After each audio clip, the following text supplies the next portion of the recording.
So I am so glad, number one, to be partnered with Pomeranian Hospital. They're doing incredible things in our community. And I like to say that Springhaven is too. Has anybody heard of Springhaven Counseling Center? We're in Mount Eaton. Yep.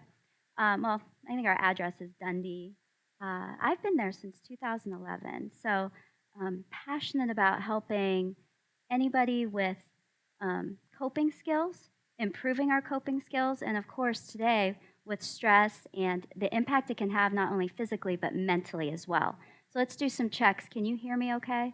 All right, good. So I will keep this voice that way. It's nice to have this so that I can talk normally. So today it's going to be all about stress management, and I've got a big job. I could probably have 6 individual sessions with each and every one of you, what I'm sharing today. So you're getting the 25-minute version. So hang on tight. We'll do our best. And if you ever do need anything, I've supplied some things in the back that you can take, including a stress ball. So Natalie's already trying one out here. These are nice because they're not too hard. Have you ever received those ones that I can hardly? Now, obviously, I'm not a Mighty Mouse, maybe, but other than that, that's about it, right? So not the strongest, but they stressed me out because it was so hard. These are nice, so they do work. And even if kids get them, they won't break too much. So with that, I'm going to talk and just introduce a little bit here. I like to start with just a little bit of a funny because stress reducers are good. This just says, well, of course I overeat when I'm under pressure. Stressed, spelled backwards, is desserts. So many of you might know of people who overeat when they're stressed. That happens. Some people tell me they don't eat when they're stressed. So there's a lot of different ways we respond when we're stressed or stressed out. So there's a few things that we get stressed out about as people, right? Too much going on, not enough time to get it all done, too many pressures because you're all working, you have families, right? There's a lot going on. We worry about future things. We, of course, are in relationship with people, which that brings stress, doesn't it? Not that we mean to. It's not like I woke up this morning and thought to myself, I can't wait to make my husband miserable today, right? It's not that we do it intentionally. We get tired, right? We have a bad day at work. So conflicts are going to happen. Work problems, not that here there could be any problems, I'm sure, but if there were. And then money troubles, health issues, and long commutes. Because some of you, I know even just me coming here from Mount Eaton, it was like 20 minutes. So I'm imagining some of you are pretty far away, and that's going to take a toll as well. Now, that glass, right? Your first thought was what? A glass half full or half empty, right? And how we respond. Because if I'm positive, it's half full. I'm feeling more pessimistic and negative, it's half empty.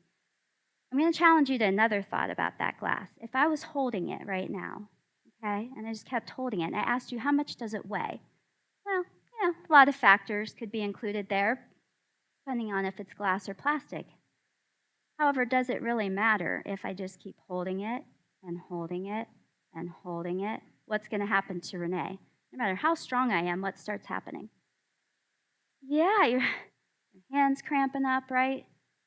Okay, so I'm going to ask you, have you ever done that with something in your life where you just keep holding it, and it's getting in the way, right? I mean, even my hand just being up is a distraction to all of us. Right there is a first clue that something like that could definitely get in my way. So today I'm asking you, we're going to put our glasses down. We're going to put some stress down so that you can practice this when I'm not with you. How's that sound? Because we've got to lay it down. I know you're all like, you're going to have to hit it hard at 12:05, probably some of you, saying, hey, let's take the next 20 minutes to just relax then, okay? So let's put it down. All right, so let's start with this little stress test. That probably suits, doesn't it? It's called the Dolphin Stress Test. So it's a simple test just to see if you have too much stress in your life. It's going to be a picture of 2 dolphins that appear pretty normal when viewed by a stress-free individual. Now, it's not, real accurate. However, it'll do well, especially for us. So it's quite simple. I don't want you to worry about any differences in any colors, anything like that, okay? So I want you to sit upright, put your feet flat on the ground. Take a deep breath, let it out, and I want you to look directly on the screen. Now, if you see anything out of the ordinary, It might be time to take it easy. So you're in the right place, right? I hope you all see two dolphins. Ah. All right. So did you see how we can get though, right? You know, this is how life goes sometimes because we get, okay, I got to do this, I got to do that, and you're not taking yourself way too serious, right? So you can find this on the internet. It's kind of funny. Obviously, you all aren't too stressed, but maybe a little bit. So today, what I want to do is I want to talk about stress and the impact it has on you, and I want to share some stress management techniques. Some of them will sound familiar, and you'll say, yeah, I know I need to do that, Renee. And some of them I think are going to be surprising to you as well, that you'll be able to feel like you can actually implement. So first, what is stress? Now, it's very common to all of us, right? We all know about stress. It's very overused, I think, the word itself.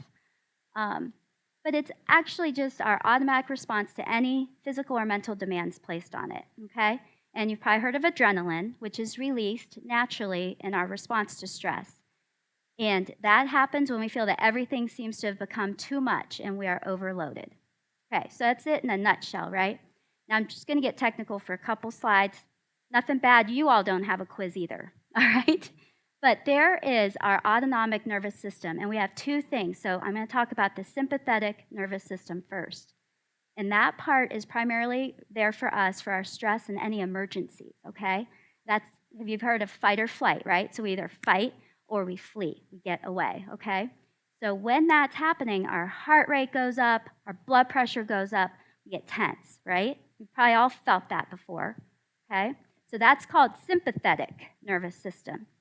Now, we have another part of our autonomic nervous system, which is our parasympathetic. So it's going to do the opposite. Think of this teeter-totter right now, okay? So it's going to come into play to help us restore our energy and conserve us, get us back to regulation, slower our heartbeat, increase like our digestive processes. It's going to do the opposite of the other. So how these two work together for us is this. There's that seesaw, right? So the sympathetic, you've got something after you, right? You're feeling stress. The other side is trying to help you rest and digest, okay? Now, the best thing to do here is we got to help you find a balance. Because one thing I know is I can't keep stress from you, can I? Hey, I saw Renee today on my break and no more stress. Well, we all know better, don't we? So it's going to happen. But what I can help you do is help you see what you can do so that, because this too much, right? Too much sympathetic, it's going to wear on you, all right? Does that make some sense? And I like visuals, so I can kind of imagine what my body's doing.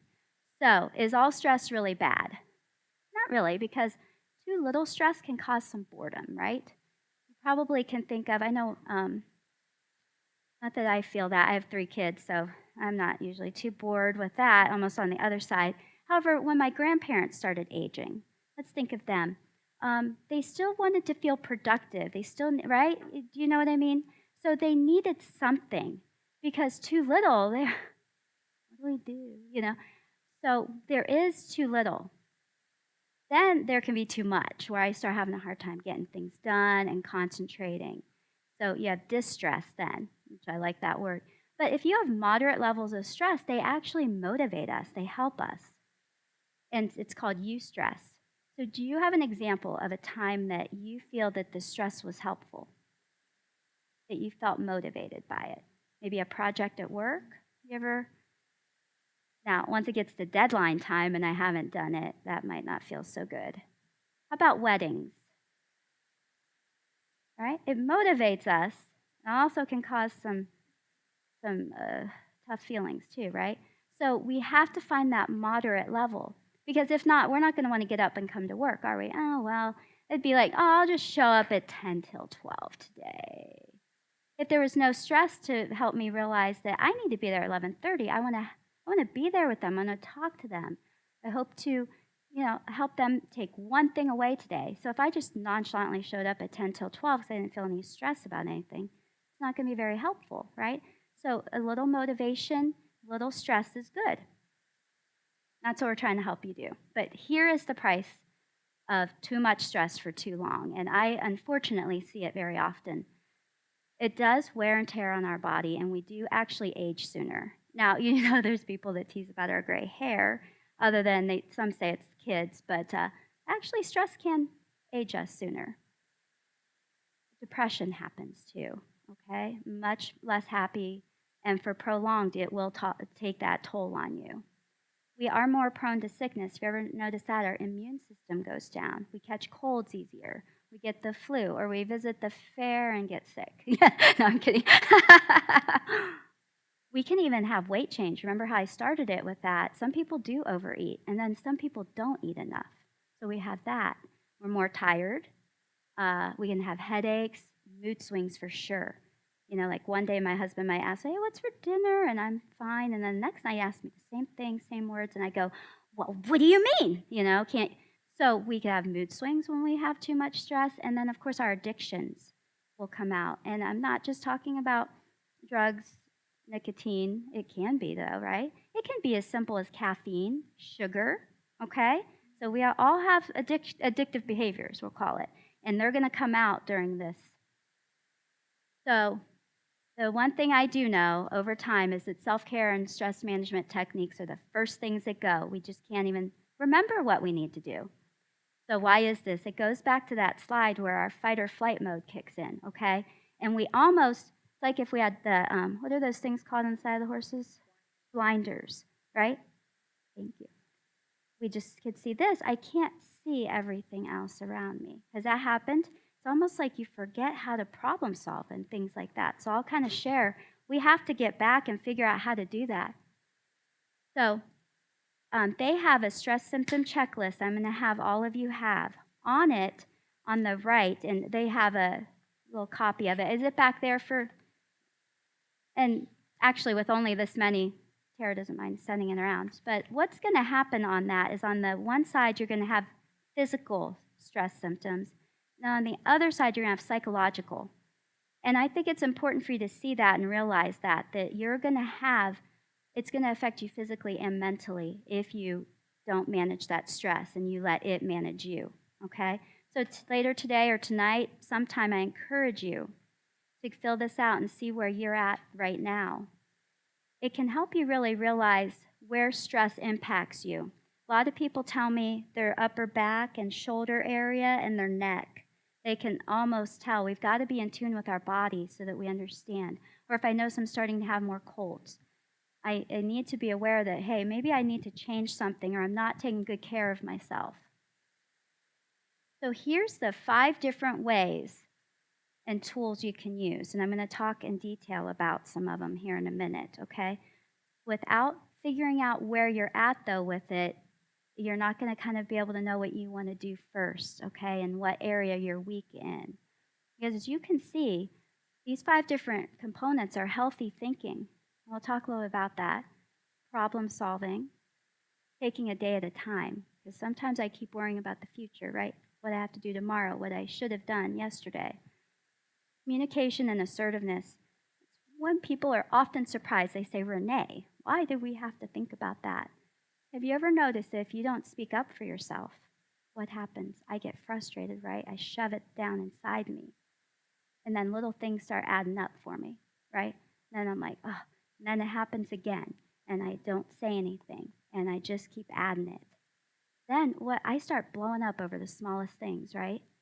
Same things happening with stress when I don't manage it. So I need to be able to speak up and learn that. So as you can tell, there's no way. If you came and saw me individually, we would need at least 6 sessions, 50-minute sessions to go through this. And then, of course, I have a self-care model, which will help you remember an easy way to take good care of yourself. So stress actually comes from something happening in our life, okay? Sometimes it's just a 5-cent ordeal. I got stopped by road construction on my way here, and I just finished my client at 11. So I was like, oh, I got to get there, right? So road construction in my way was a little bit of an issue. Tara's like, get here when you can. It's okay, right? It's going to be all right. Okay. So something small happens like that to big things, either loss of a job, loss of a parent. Right? So we have lots of things that happen. Our interpretation of what happens is really important, okay? So if I We're to have all of you over tonight, and I burned our main course, right? I can't do anything right. I can't even do that, right? Those are some of the initial thoughts we might have. Those are based off of longstanding things from past, maybe, or just how you view yourself. Now, really, at the end of the day, that doesn't mean that I'm a terrible cook. I'm good at other things too, but I say, see, you're not good at anything. Why even try? Those are some of the negative thoughts, right? And then those negative thoughts lead me to negative feelings. Starts hijacking my day then, right? Have you ever been through that? Yep, one small thing can do that, and I think the worst, right? So here's some of the life examples of stress triggers and what might cause me to have some negative views. Moving, long commutes. I think some of you might have. Who drives the furthest, would you say? Does anybody have a 5-minute drive? Okay, cool. How about a 35-minute drive? How about a 45-minute drive? Okay, got a couple up front. That's hour. Yeah, an hour. That's 2 hours of their day, right? So that's a stress. Yep. And so one wrong thing in the morning can really get you going, right? Problems at work or new job responsibilities. Has anybody taken on a new job here lately? Or, yep. Okay. It's not a walk in the park. It's still, even if you've done and been in the business, like if you guys hired me here, it would be very new, right? I wouldn't. How would I do? I can't do this all day. No, Renee. So it's going to add some stress, right? And I'm going to maybe feel a little bit inadequate. Loss of a loved one, any physical or mental health issues that pop up, kind of the same things we had talked about earlier. I do want to point out fears have an impact on us, as well as perfectionism, worrying about future events, and overscheduling, okay? As well as repetitive thoughts. So if I continue to have that thought, Renee, you can't do anything right. You never do anything right. If I continue with that thought all day, how's my day? How's my productivity going to be? Not so good, right? So it matters how I respond to these type of things. So there's my unhealthy thinking examples. There's no way this will work. Have you ever had somebody come up and tell you, let's do this and this, and you think, there's no way this is going to work? Typically, for me, then, it doesn't work, even though it could, right? Or I'm not going to get any better at this, so why try? So we have those kind of thoughts. I'm not going to succeed, am I? I'm going to feel inadequate, guilty, angry, frustrated. Well, that's certainly not helping our stress, is it? So instead, I'm saying, hey, let's watch our healthy thinking and self-talk. Let's instead say, hey, I want to make this work. I want to try it. I'll give it another try. Those kind of thoughts are going to change, okay? We've got to stop that negative. I call it almost like ants are going through your mind, right? In this one track, and it's made a good track going around and around. I'm saying, hey, you got to stop that and replace it with this, because we have to replace that thought. So it's a really good quote. You could put that up if you struggle with that. Because I want you to feel capable and hopeful instead of stressed, inadequate, frustrated, right? And just choosing your thoughts matters. Of course, there's something called problem solving. Some people, we don't realize we do it. We problem solve when we decide what we're having for dinner, what we're going to buy our wife for her birthday, right? We actually go through a process. Unfortunately, when we're stressed, we don't remember that. We don't think about it. But we do these kind of things without knowing it sometimes. And other times, Renee's saying we have to do it better, right? So we have to actually recognize and identify the problem. I can tell you personally, in a session, people can take, sorry, I'm playing with that. There we go. It could take us almost an entire session to even really understand what the real problem is. That's how stressed a person can get. I hope you've never experienced that, and it's okay if you have or not. But it's real life, okay? It's kind of what can happen is I'm trying to solve this problem that's not really the actual problem or the root of it. Then I need to choose and clarify, right? Like make sure I'm actually solving the right thing after I lay out a few problems. Brainstorming solutions. When you're under stress, we tend to just act. I just have to do that, right? And then it's not even helpful. So first, let's get them all out there and narrow down your possibilities. You can do this at your work problems and with your personal, and then develop and carry out an actual action plan. And then the really important part is to actually review the process and see how it's going, because we can still tweak it. We can still change things, okay? If we just keep doing the same thing, though, we're going to not change. You're going to keep having these struggles, okay? And you can actually reduce stress. I'm trying to keep an eye on time, so let's, now, this one seems so simple, and it's very easy to say, take one day at a time. It's not so easy for most people, okay? What I do know is there will always be one more thing you can do. I guarantee you things will be waiting for you. And the other thing I know is you can only change yourself. I often have so many frustrated people in general, work, personal, church, all kinds of things. They're trying to change themselves. And then guess what? But my husband's not changing, but my employer didn't change. So why change? You're not in charge of them. You can't make them change. You can change yourself and how you look at things, right? So I encourage you to think about that. It can really change a lot. And then, of course, normal things here or at home. Break down your tasks. Break down, what I'm going to do. Who can do it? There's plenty of things I do that other people can do. And then take breaks. I'm really proud of all of you. You made it a point to come in here. You made it a point to get a little information today to help you. That's incredible. Hats off to you. And then don't forget to laugh also, okay? Seems like we forget that. Did we have some that help us remember? There we go. Oh, and see, she laughed for us. Awesome. We need that. Here's that one about communicating, okay? I call it assertiveness. I broke down if this were Renee's, this would be Renee's definition of assertiveness. Expressing your opinions and feelings while respecting others' opinions and feelings. Have you ever had that person, well, I tell people how I think, and they do it with that kind of tone, and you're like, okay, and you don't really want to talk with them because you know they're not going to receive also. So we have to be able to receive what that other person's saying as well and respect them. It's okay to say no. As you can imagine, that's a big challenge for most. Asking for help is also hard, no matter where we are. Here, home, church, doesn't matter. I'm going to take on the easy one first, making eye contact. That changes a lot for most people, and does that make sense too, if you notice that? So if somebody doesn't make eye contact with you, it definitely impacts how I'm communicating with them and how they're receiving what I'm saying. Because I tend to, okay, well, guess you all aren't interested today, right? I'll tell this side. So it does impact that. And there's one more thing up there. It's called the I feel statement. And let me try to give you the 30-second thing here. So if when you get upset, you go, you make me angry, right? Or somebody's done that to you, I'm imagining. First, you feel pretty attacked.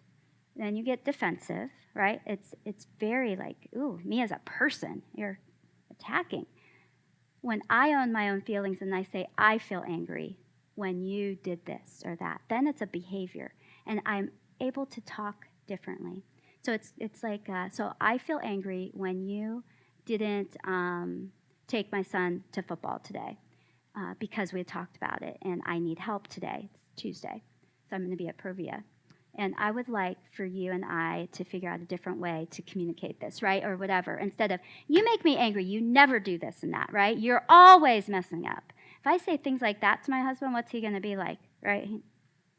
Or he's going to get mad back or walk away. Whatever his response is not going to be healthy. We're not going to have any sort of communication.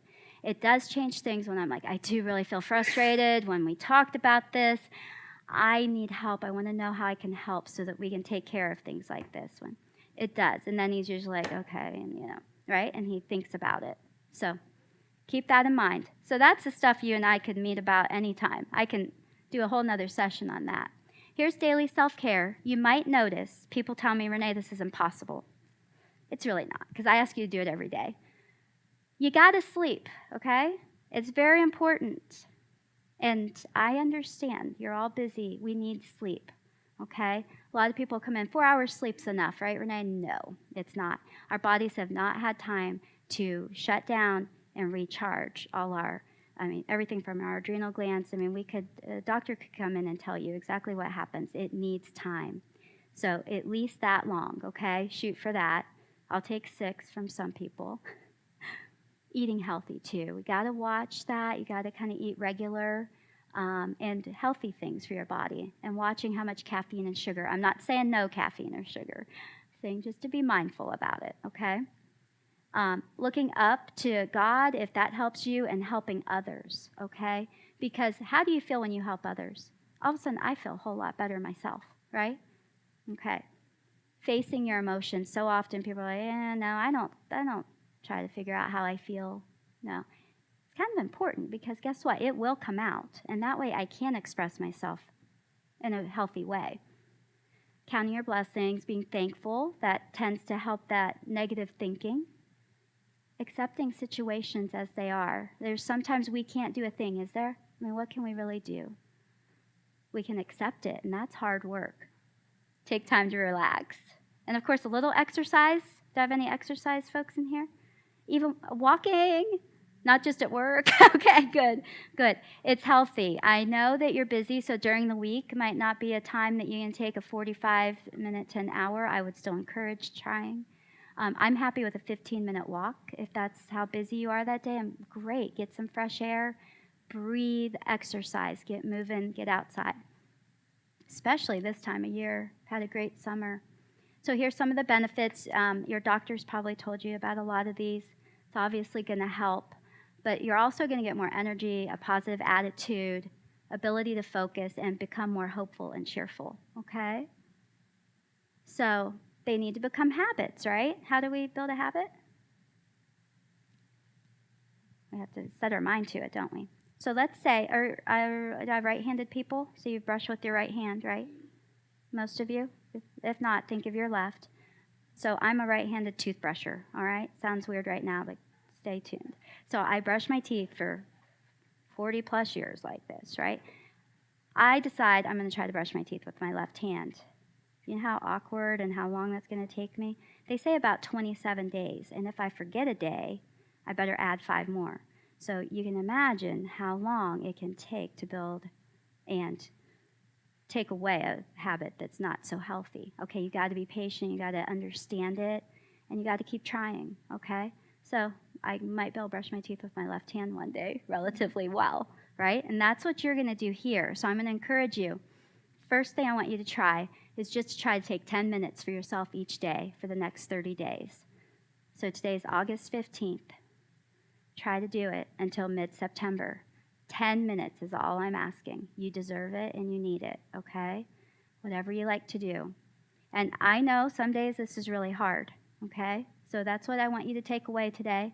And I also listed a few ways you can maybe take the next step too. Challenge those unhealthy thinking patterns that you have. Set realistic expectations for yourself. So often people come with it. I didn't get anything done today. And they had gotten a huge sheet full of stuff done, and they completely dismissed everything else. Like, oh, I would be exhausted getting what you did, right? You can imagine. So we have to be realistic. Use the problem-solving model, not just what you've grown accustomed to. Really make it a point. Call a good friend and share and open up. Write in a journal. Have tea, coffee to relax, just not too much coffee and tea. Take a nap. Somebody had come in and said naps are good. Cook, bake, or grill. I mean, I think a lot of men like to grill nowadays too, and they find it relaxing. Find something that you can do to help yourself relax and take good care of you, okay? It's been awesome to see you all today. Thanks for coming. And I'll be thinking of you. Call me anytime. Back there, they have some stress balls and some information about Spring Haven if you need it. My business card's back there as well. So I know I pushed the time. Does anybody have questions that are quick? I don't know. I don't know what kind of time frame you're on. I don't want to get you in trouble. I went to a stress talk, and she stressed me out because she kept me too long. Yeah. Thank you so much.